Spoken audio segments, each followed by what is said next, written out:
Good morning. Today I'm going to be talking about the 2018 National Auctioneers Association Conference and Show in Jacksonville, Florida. I was there just last week and had a great time at that event. I was just going to share this on my personal page here really quickly. But I'm going to tell you a little bit about what happened there and a little bit more what's going on around that. I believe I've shared this on my timeline there. All right, awesome. So let me move that out of the way and get to the topic at hand. So the 2018 National Auctioneers Association Conference and Show. Jacksonville, Florida in July. Not necessarily a place I would expect it to go. Hi, Mercedes. Thanks for watching. If you are watching, go ahead and hit the like button, the share button, make a comment here. If you have questions about what I'm talking about during this week's episode of Behind the Gavel with Jason, go ahead and post that here or drop us a private message afterwards. We try and address those questions as soon as we can. And I'd like to do that during the video, the live portion, if possible. So, went to the conference show. First time I'd ever been. Why did I want to go? I've been a member of the National Auctioneers Association for, I think, at least 10, maybe 11 years now. I have to look at the data. So what was special about this year that prompted me to finally register, pay the dues, pay the fees, fly to Florida, get a hotel, and all those kinds of things? What was it that really prompted me to do that? And as I was putting this together today and thinking about the last couple of days, several reasons came to mind. One, I just wanted to visit friends and network. I know a lot of people in the NAA from various resources. I've taken a lot of classes. I've taken a lot of courses from the NAA, close to home, far from home, all over the country. And so you get to meet a lot of people that are in the same industry, which is always an interesting thing to have conversations with those folks. I'm also in a class called Certified Auctioneers Institute, and I'm in year 2 of 3. It's a 3-year program to teach in-depth processes and applications to better an auction industry, auction business. And a lot of my fellow classmates are going to be at the event, as well as once you complete year 3, there is a special breakfast that you're honored and recognized for completing the coursework, and I wanted to see that to know what to expect for next year when I go to the conference and show in New Orleans, because there will be a breakfast there as well for the CAI graduates and anybody who's attending or has attended or graduated in the past. And it's just a nice thing to know what's coming up as that's concerned. I wanted to visit the trade show. In any industry, ours is no different. There are tools available that you want to be able to experience firsthand before you purchase. And I was hoping that I would find information and tools and products there that I could bring back to Kansas City and implement. Wasn't as successful that endeavor as I wanted to be, actually. There was a lot of product geared towards a live bid calling situation. There was several software vendors there, some real estate brokerages there, and those weren't really platforms I was looking to expand upon. Good information. I did learn some things. I met a few people, but the things I really was hoping to find, video production pieces, were just not there. And maybe it never will be. Maybe that's something that the NAA is kind of the organization, the association, the members as a whole haven't gotten to that point yet to demand that type of technology available at the conference and show. But that's what I was hoping to find there, and didn't. It was one of the few things that was kind of not as exciting as I was hoping it would be. I was curious about the event overall, just see what it was like. And then finally, I was asked to be on a panel about creating and sharing content. John Genovese was the moderator, and former NAA President Christy King, who I've known for several years, was on the panel as well. And of course, I was excited to be able to go and do that, be there for that, and sit on that panel. And so those were kind of the main reasons I wanted to go. And so the conference started on July 17th, and we had an auction closing on July 16th. It was a rather important auction here. We were concluding the John Douglas Patrick estate, so I had to be in the office Monday night until about midnight, got home, packed up, finished packing, and got on a plane to Jacksonville first thing in the morning. Got into Jacksonville, got to the hotel, checked in. And the first thing that happens on the event side of it, there was education prior to the conference, but the first thing is the opening night welcome party. And Mercedes, yes, absolutely do know about Bessie Peace Goodman, and yeah, we've sold several of her works over the years as far as her prints and things like that is concerned. but about the conference and show. Went to the opening night party, was a lot of fun, had dinner, met auctioneers from around the country and also from around the world. I have his card here just to make sure I can read his name correctly. I met Abdul Fatai Abdul Rauf from Abuja, Nigeria. So you can tell that this is actually, it's called the National Auctioneers Association, but there are international attendees that you travel across the world for that. I'm hoping, wow, look at all the, are you guys applauding my pronunciation of the name or what? There's a lot of likes right there. But yeah, it was really interesting to meet and talk with him. He's trying to develop an auction market in Nigeria, and you figured that the NAA was the best place to go and get a crash course on a lot of different things. And I'm sure I saw him throughout the week attending different seminars and courses, so I'm hoping that he really learned some things he could bring back home. I spoke with auctioneers from California and all over the country as well, but that was just kind of an interesting thing. So day number 2, Wednesday. First thing, there's a first-timers breakfast. And like I said before, I've been a member of the NAA for around 10 years, and this is the first conference and show I had attended. So I was a first-timer, which really surprised a lot of people because between the classes I've taken and the participation in different Facebook forums here, I know a lot of people online digitally, and they just assumed that I'd been to a conference and show before. But it was kind of interesting. They give you a special first-timers badge to wear so that those who have attended before can recognize you and say, hey, welcome to the conference and show. It was interesting. There was probably 60 or 70 first-timers, I think they said, and we all had breakfast together, and they asked us to all introduce ourselves. And again, an international flair came forward. There was a couple of people from England there for different reasons, and one of them, when he introduced himself, said, I flew all the way over from England to visit the Sunshine State, and it's been raining the entire bloody time I've been here, which I thought was pretty funny. And the rain didn't stop. It actually rained, I think, every day while we were there in Jacksonville, and not the normal 4:30 thunderstorm. It was raining most of every day. Thankfully, we were inside of the conference. It didn't matter much. But yeah, so that was interesting. Got to hear a lot of the board addressed us. Scott Schumann, the immediate past president now, addressed us. Hannes Komba, CEO of the NAA, said a few words. And so it was kind of interesting to see that happening.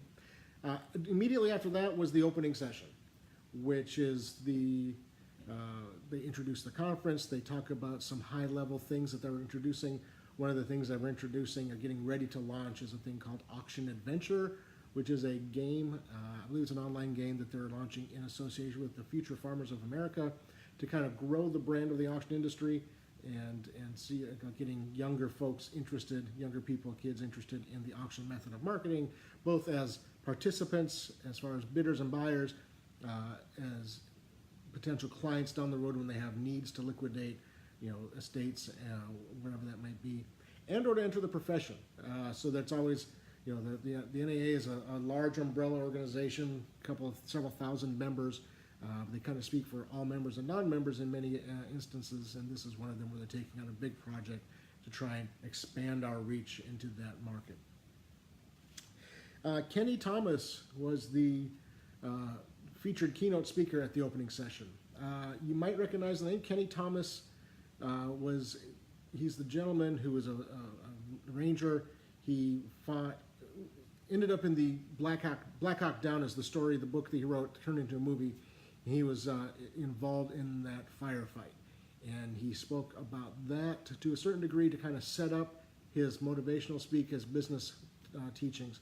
And I was kind of interested to see him. I've seen the movie several times, and I was interested to see him, but I was actually surprised and impressed by his ability to take the information and the real-life experiences of that event of Black Hawk Down and being in that firefight and having one thing go wrong and then the second thing and a third thing and a continual snowball effect of, if something bad could happen, it was going to happen.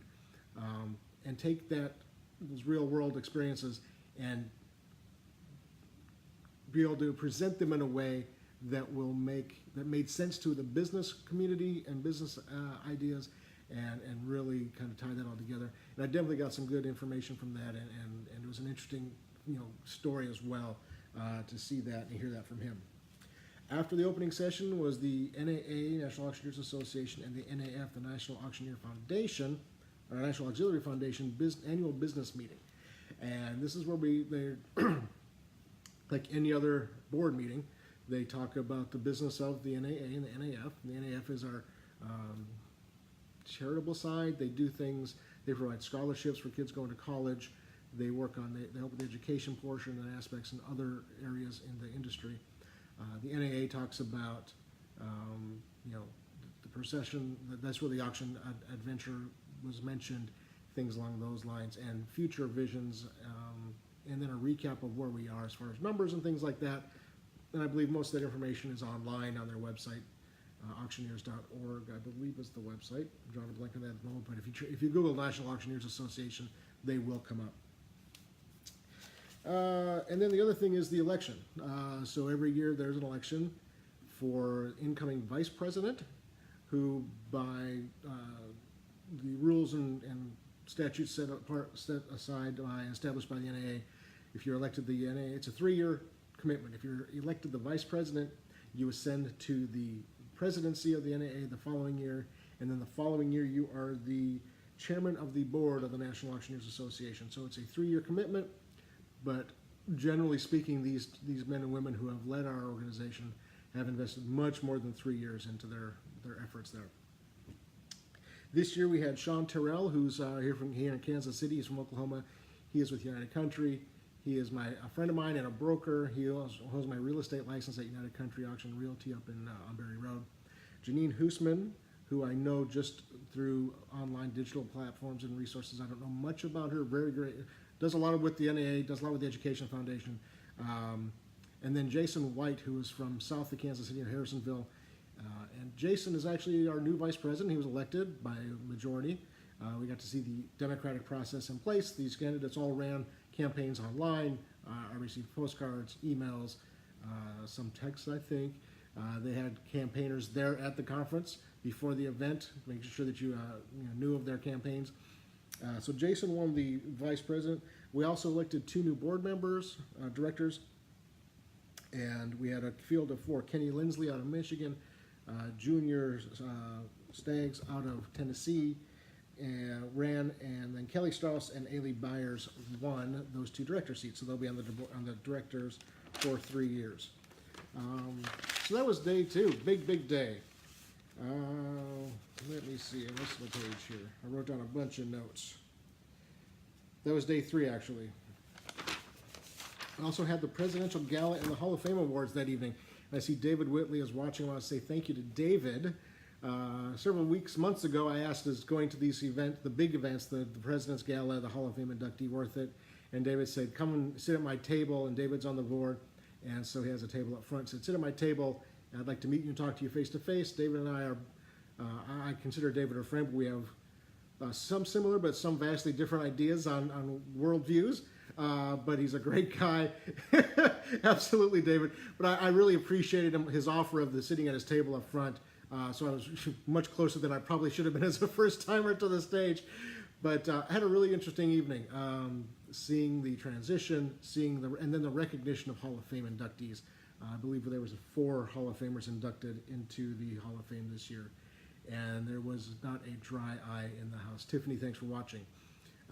Some really important things, some important people were recognized, and the NAA does a really good job of not letting those who are being inducted into the Hall of Fame know that they're being inducted into the Hall of Fame, and so they start out with a story, background story of those who are being inducted, and I'm sure those who are being inducted recognize their story immediately. And then when they go up there, if possible, the NAA brought in family members and associates that the inductee did not realize was going to be there. And so Paul C. Bear was inducted, Scott Musser was inducted, one gentleman was inducted posthumously, and I don't remember his name, and there was a 4th, I believe, and I'm completely drawing a blank. But it was fun to watch and see those gentlemen get recognized for decades worth of work and investment in the auction industry and in the NAA, and to see them respond so joyfully and really really appreciate the efforts and the recognition. So that was interesting to see this, which brings us up to Friday already, which is one of the reasons why I wanted to go, because on Friday was the panel on content creation and sharing, creating content and sharing it. And I was asked to speak on that and be on that panel with previous president of the NAA, Christy King. Great woman, great lady, does a lot of benefit auctions around the country and does great things with her social media marketing tools. And then John Genovese was the moderator of the group. He is in my CAI class and has been very active in the NAA and has his own social media channels and platforms that he has done. He's had his own podcast over time and different things. So it was a great panel to be a part of. I felt like it was well received by those in attendance, and we were really excited to present it. And it helped me focus on, I was there to talk about creating content, but I actually learned a lot about what I was doing and not doing and how to do things better in my research preparing for the event, and then having John and Christy present their ideas, and then the questions from the audience really made it so that I learned felt like I learned as much as those in attendance. If you're watching this now and you're ever asked to present on a panel or speak, the preparation, if you do it like I've done it, where I'd spend time researching different points, I feel like I learned as much as I share oftentimes. The other thing about Friday is one of the most important events in the auctioneer calendar for many auctioneers, especially if you're a bid caller, is the IAC, the International Auctioneers Championship, or contest. And this is a full day event for those who participate. They get up early, they have breakfast as a group, as a collective, and they're given the rules, they draw for order. And this year there's three different competitions. The IJAC, which is the International Junior Auctioneers Competition. There's the women's field, and then there's the men's field. And I believe there were 17 women participating in the competition, and 62 men, I believe. And I had never been to any auction competition before. I've been online only for 5 years, and before that, I was so trying to get the business established that to worry about competing in a competition for my bid calling skills was not high on my agenda. If I was a contract auctioneer, it's a much more important aspect of your business if you're going to sell yourself as a bid calling auctioneer. But having said all that, I had my panel in the morning, and then I went to the preliminaries, and that was really kind of fascinating to watch. There's the MCs of the event, and they introduce the next contestant. They say contestant number 48, next up is contestant number 48. And contestant number 48 comes up, introduces themselves to the audience, and a lot of the people attending the conference and show, part of the reason they go is to see the competition, and then others like me were in and out during the day as possible because there was seminars I wanted to go to.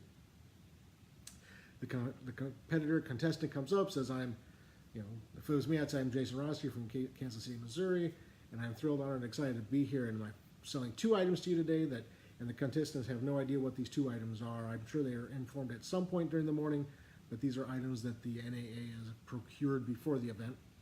And they get up there and they're judged on, in the preliminary rounds, they're judged on their appearance, their stage presence, their bid calling abilities, and anything else that comes into that package of the person on the stage. What are they looking like? How are they commanding the audience? How are they commanding the microphone? Are they clear? Are they legible? Can you understand what they're saying and selling? And at the same time, so you have this huge stage, and in the center is the competitor. Off on stage right, our left is the contestant in the hold and on deck. Then on the right is a huge big screen TV, and there's big screens on both sides. And behind the competitor, behind the competitor is where the catalog items are. So you're selling, let's say an iPad, or you're selling a widget, whatever it is, doesn't matter the item. On the left is, I think, was the conference and show logo, maybe the NAA logo, but on the right was a up to the minute leaderboard. And the top 15 contestants went through to the finals. And there's a panel of, I think, 6 judges, and they're judging all those things, and they're entering into the computer. And I tell you, from watching from the seat, there was a few bid callers who did it who obviously were not up to the snuff of some of these other gentlemen. And I'm just talking about the men's competition. Please don't get this wrong. I wasn't there in time to see the women's. But honestly, the men who do this regularly, their skills are negligibly different, and the slightest things can add or deduct tenths of points. And so you're watching, and there's 62 bidders, 62 contestants, and there's 15 on that board. And if you're on that 15, at the end of the day, you're going on to the finals. And so you get up to the high 50s and low 60s as far as the bidders are concerned, or the contestants are concerned. And if you're on that board, you're getting pretty excited and pretty tense because you're right there at the end. And this year in my CAI class, we had 2 contestants make the finals. Eli Troyer, who was an incredible young auctioneer, does great work and very humble. And Barrett Bray, who is a first-generation auctioneer, started his own company. He's been in the industry for about 10 years, but started his own company last year and only entered the competition because he won the Oklahoma competition. And I think that Oklahoma pays for some of that, the entry fees of the contest. And so we were excited. My CAI class was excited because 2 of our buddies were in the finals. And the finals are 2 parts. There is the interview portion in the afternoon, which is the contestants are all sequestered off stage, and I'm assuming their phones are removed from them so they have no idea what's coming up next, other than they're going to be asked 3 questions, and they're judged on how well they answer those questions. And again, the same criteria as far as stage presence, clarity of speech, and vision for the organization.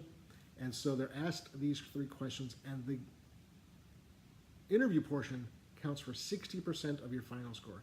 The preliminaries just get you to that point. The preliminaries are done. Those scores are gone to 0 afterwards. So the interview portion, which I didn't see any of because I was in a class that I'll talk about in just a second. I'm going to go a little long today. I've gone quite a bit long, but I think it's worth it. 60% of the contestant scores, final scores, are off of the interview. And so if you do really, really well in the interview, you've got a really good shot of winning just based on the ratio. And then 40% is on the bid calling, and that happens in the evening at the dinner. And so I didn't see in the interview, but it's a huge portion because you're the person, whoever wins the IAC, both male and female, and even the junior competition champion, they represent the National Auctioneers Association for the next year. So they will be doing media appearances, they will get speaking engagements, they will have all kinds of opportunities to talk about the NAA to both NAA members, auctioneers at large, and the general population at large. And so it's vitally important for the organization, the association, to have somebody win who can speak clearly and present facts and present ideas in a way that anybody can understand. And so that's why the interview portion is so important and skews high in the scoring. So we watched the bid calling competition at dinner, and I tell you, there was the differences between the first and last place, the 15th, they said afterwards, was I think less than 2 points overall between all 6 judges. And Eli Troyer was probably the favorite going into the competition. He's been on a hot streak. He's, like I said, a great guy. He came in second runner-up, and I was thinking, I'm sure a lot of my other CAI classmates were saying, well, one of our guys is the top 3, that's outstanding. But then the winner was Barrett Bray, who's in our class. And I know that I got misty because Barrett has had some huge life changes in the last year, and just excited for him and for the organization, the association as a whole, because I know Barrett's going to do a great job of promoting the NAA and the auction method of marketing the best as is possible. I mean, he's just a great guy, clearly presents what he wants to talk about, and he's going to be great going forward. A couple of more things to point out. On Friday, I attended the South Dakota versus Wayfair seminar breakout session. Some of you may have heard this, but my fellow auctioneers have all been following this. If you do online sales of any sort, this is a conversation that you need to be aware of. South Dakota took to court and went to the Supreme Court the company of Wayfair. Hey, Christy, thanks for watching. Took Wayfair to court to collect sales tax on out-of-state sales. Historically speaking, going back to catalogs and all the way through the internet lifespan, if you're selling items online and you're shipping to another state, if you have no physical presence in that state, you have not been required to collect and or remit sales tax. South Dakota versus Wayfair changes that completely. There are small seller exemptions and things like that. But the issue is going to be going forward. Hi, Christy. The issue going forward is what is each state going to enact? Because this is a state-by-state legislation. Minnesota just released a document yesterday saying they're going to follow suit, and they have their own rules and regulations. And so it's a very, very important thing for any professional auctioneer or even person who sells online on their own to be aware of and pay attention to. And if you're considering selling on your own, make sure that you're safe in regards to the sales tax issue. It could be a major, major hurdle and obstacle for you and your business. But that was interesting. It's an ongoing thing. I'll be probably doing Behind the Gavel with Jason's about that in the future because it's so vitally important.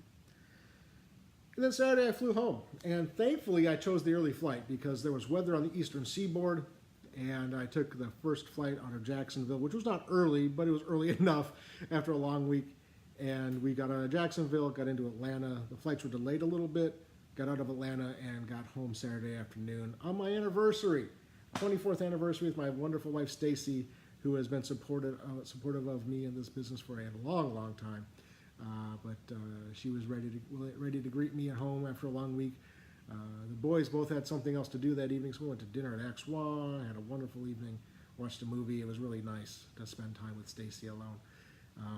After a long week, I know some of my auctioneer colleagues did not have it so well. Friends of mine, Rich and Shannon Schur out of Colorado, actually decided to drive home because of the flight issues and problems from Florida to Colorado. And I know others were delayed for a day or two getting connecting flights and so on and so forth.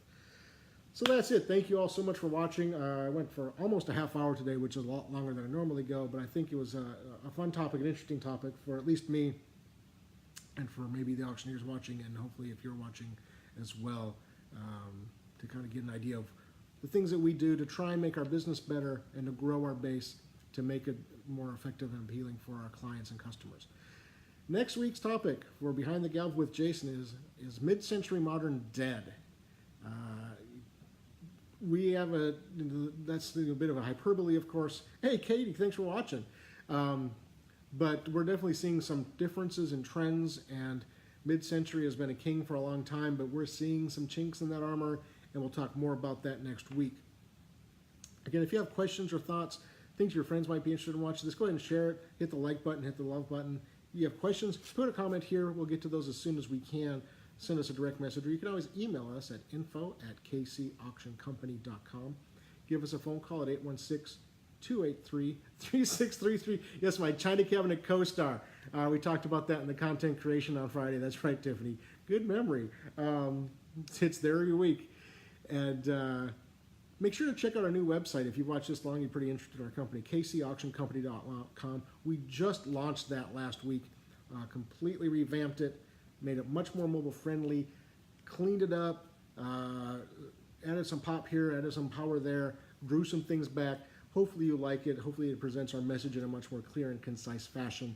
But take a look at that. If you have any questions about that, or you see something that's not right, or you don't like it, let us know. We'd love to get that feedback. Have some great things coming up in the next few weeks. We have a big advertising collection auction we're working on right now. After that, we have an auction that's going to have some spectacular jewelry, spectacular antiques, and a collection of marionettes that were used at the Worlds of Fun amusement park here in Kansas City for 30 years that we actually have had some press on already.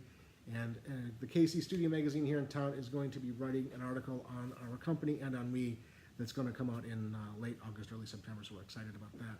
And we'll definitely let you know when that happens. Otherwise, have a great weekend. It's a beautiful day here in Kansas City, and look forward to talking to you all soon. Thanks. Bye.